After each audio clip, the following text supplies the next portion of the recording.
सध्या सुरू असलेल्या डाव्या आणि उजव्या विचारसरणीच्या राजकारणामध्ये दलित चळवळ भरडली जाते का असं तुम्हाला वाटतंय का? हे बघा, मी कधी काळी साम्यवादी विचाराच्या राजकारणामध्ये होतो. सारे मार्क्सवादी मोठी मंडळी माझे मित्र आहेत. मीही डाव्या विचाराचा होतो, आजही आहे. म्हणजे मी डाव्या विचार समजून घेतला. मी बाबासाहेबही समजून घेतले.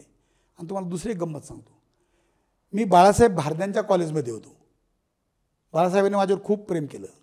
मी 80च्या दशकात अण्णा हजारे, मेबल आरळवे यांच्यासोबत खादी ग्रामोद्योग मंडळाचा संचालक होतो. मला बाळासाहेब भारदेसारख्या अत्यंत विद्वान अशा गांधीवादी नेत्यानं गांधीजी पण समजून सांगितले. मी बाबासाहेब समजून घेतले. इथं माझे आमदार R.D. पवार होते, ते माझे पालक होते. ते मला बाबासाहेब सांगायचे, मला फार गुरुजी भारी लाभले. मी त्यांच्या नावाने दरवर्षी पुरस्कार देतो. मला बाबासाहेब एकाने समजावून सांगितलं, दुसऱ्यानं गांधी समजावून सांगितला, तिसऱ्यानं मार्क्स समजावून सांगितला.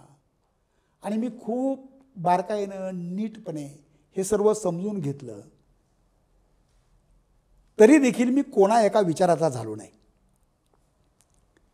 मी ते समजून घेतलं, परंतु त्याच्याही पलीकडे जाऊन माझी एक भूमिका आहे. आणि माझी भूमिका एक आहे का काहीही घडो, बाबासाहेबांनी जे संसदीय राजकारणाचा रस्ता आपल्याला दाखवला, त्या रस्त्यानं जाऊन या देशातला जो वंचित आहे, जो गरीब आहे, जो कष्ट करणारा शेतकरी आहे, त्याचे प्रश्न आपल्याला सोडवता आले पाहिजेत. त्याला न्याय आपल्याला देता आला पाहिजे.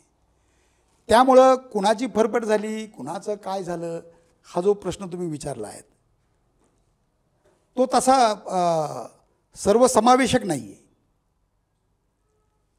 उलट सध्या ज्यांना फरफट झाल्यासारखी वाटते त्यांनी रणभूमीवर हे जे नवं ध्रुवीकरण संघाच्या अजेंड्याने आपल्याला दिलं आहे, त्याच्या विरोधामध्ये अत्यंत मजबूतीनं उभं राहण्याची गरज आहे. आता त्याच्यातली जर काही माणसं थेट शत्रूच्याच गोटात जाणार असतील तर याचा एक अर्थ असा आहे की तुम्हाला न्याय आणि अन्याय यातला फरक कळेन असा झाला.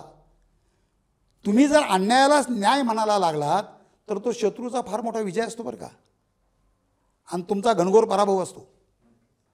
हे जर एकदा समजून घेतलं की मग तुम्हाला आपला रस्ता कोणता हा कळेल.